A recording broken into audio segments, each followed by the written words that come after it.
Australia will face a balancing act in maintaining the interests of both its most important strategic ally and its biggest trading partner, of course. That's China.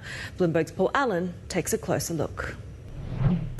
This month, there was bad news for Australian lobsters. They're back on the menu in China after a 4-year trade ban, reviving what had been a $460 million export market. The live lobster ban was the last remaining trade strike China had imposed on Australia after the former Morrison government called for a global investigation into the origins of COVID. We'll pick up the live lobster from where we left off, but certainly keep our mind on the other markets and particularly the local market. I don't think China will be the same market as what it was when we left off. It's wise to be cautious. Australia's lobsters and other exports are a potential target should relations sour again, and it's easy to identify potential flashpoints, particularly when Australia's biggest trade partner is a popular punching bag for its biggest ally as the US election campaign draws to a close.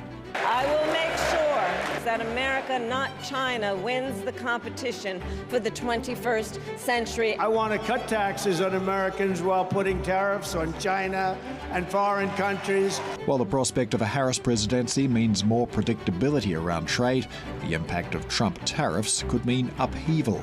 The good news for Australia is that it runs a trade deficit with the United States, making it an unlikely target. Former Australian ambassador to the US, Joe Hockey, dealt with and golfed with Trump during his administration.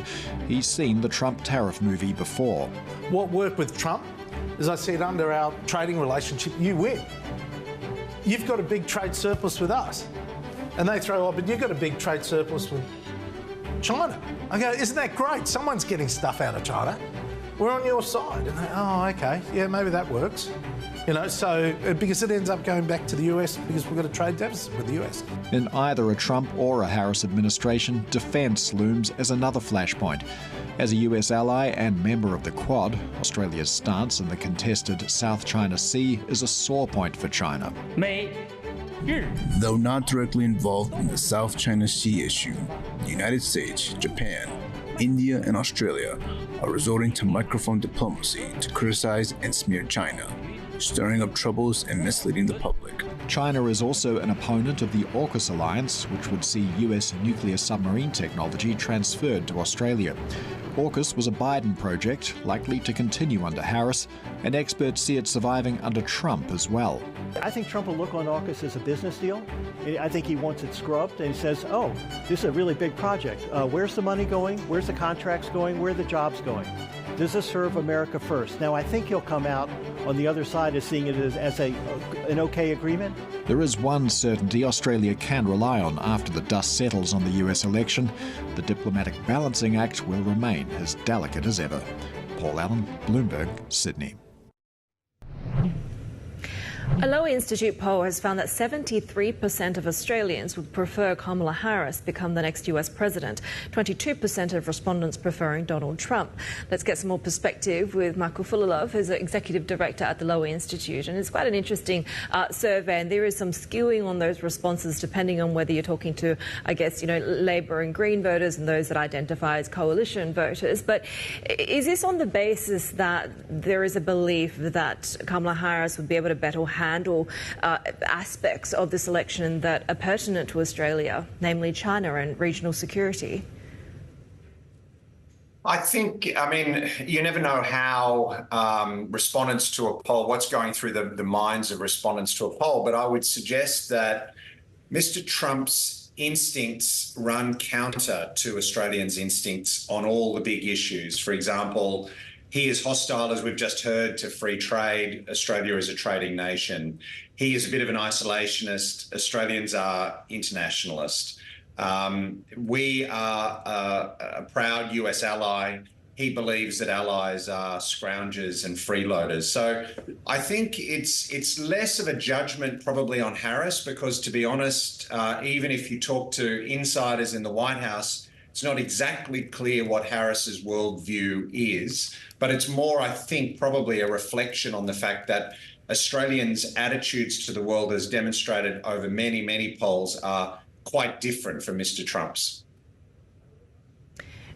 The polls are pretty sort of neck and neck at the moment, depending on what you look at. What is the concern, though, if we see a Trump 2.0 presidency? Because we know that for Canberra, it was pretty difficult balancing these two strategic interests, and a lot of that came out, you know, as a result of worsened relations with Beijing.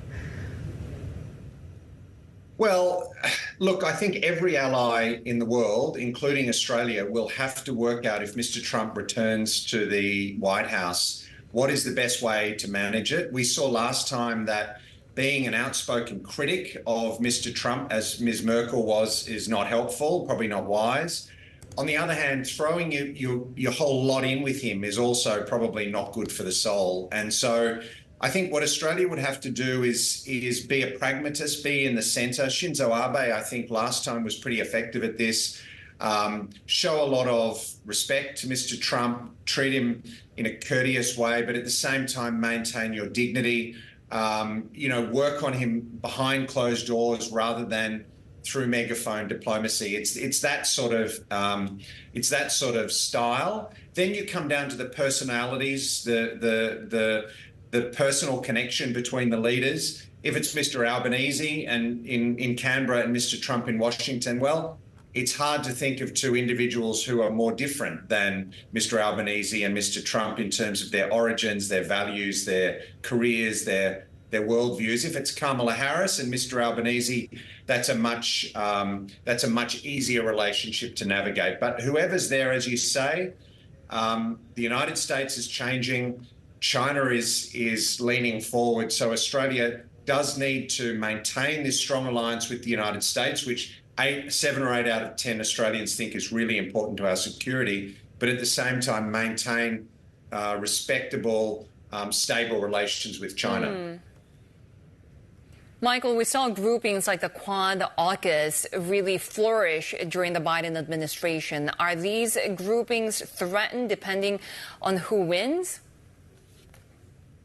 It's a good question. I think, look, I think probably they're okay, because as your story indicated, there's a bipartisan concern about China in Washington. And so the Quad grouping and the AUKUS deal with Australia, I think, would take strength from that.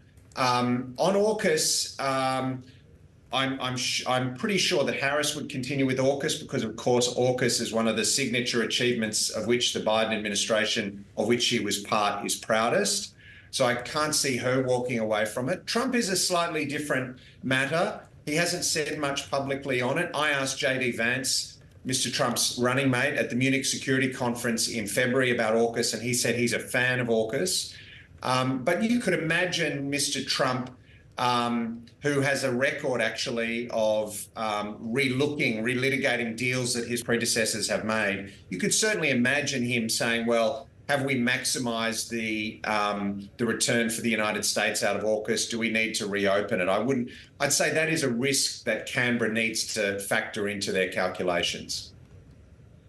And of course, these groupings really have been formed in order to push back against a more assertive Beijing as well. Do you expect Beijing's behavior to change on the global stage depending on who gets elected on November 5th?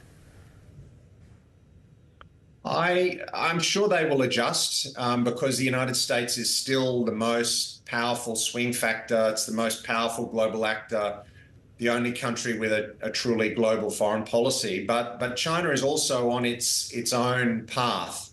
And so how the United States reacts to China's assertiveness is important. What emphasis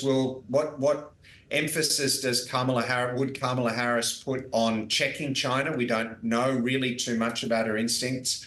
On Mr. Trump, it's an interesting question. I mean, I think in many ways his instincts would take him in the direction of doing a deal with China potentially. I mean, he likes strong men, he likes authoritarian leaders. He's big on trade. So I actually think there's some opportunities for China if they play their cards right, if Mr. Trump is elected. He is not an ally. He's not an ally-focused person. As you say, it's Biden who's put the emphasis on the Quad and AUKUS. There is a pathway there for Xi Jinping to manipulate Mr. Trump if they're clever. So it sounds like perhaps in that situation you would see, of course, a lot more focus when it comes to these key strategic bilateral relationships. When it comes to leader-to-leader relationships, how does Australia fare at the moment? Obviously, we do have an election due by next year, but we do know that, you know, Prime Minister Albanese and President Biden have had a good working relationship. Well, I mentioned before that if Mr. Albanese is returned at the next election, then I think it would be a much more natural and easier relationship with Kamala Harris than it would with Donald Trump. What if Mr. Dutton, the Conservative opposition leader, would have become Prime Minister next year? Well, I think with Mr. Trump, it would be a much more natural relationship. But having said that, Mr. Trump's relationships are very transactional. And last time, you remember, he had difficult relationships even with some conservative leaders like Benjamin Netanyahu in Israel and Theresa May in the UK. Unless you get the chemistry right and unless you're prepared to be very nice to Mr. Trump, it can be complicated. What if, on the other hand, if the Rubik's Cube comes out the other way and you have Mr. Dutton in Canberra, in power in Canberra, and Kamala Harris? Well, on the one hand, they're very different people. She's a California liberal. He's a right-wing conservative. But on the other hand, Mr. Dutton's instinctive pro-American attitude would probably mean that any US president would probably like the cut of his jib. Right. Michael, always great to chat with you. Michael Fullilove, Executive Director at the Lowy Institute.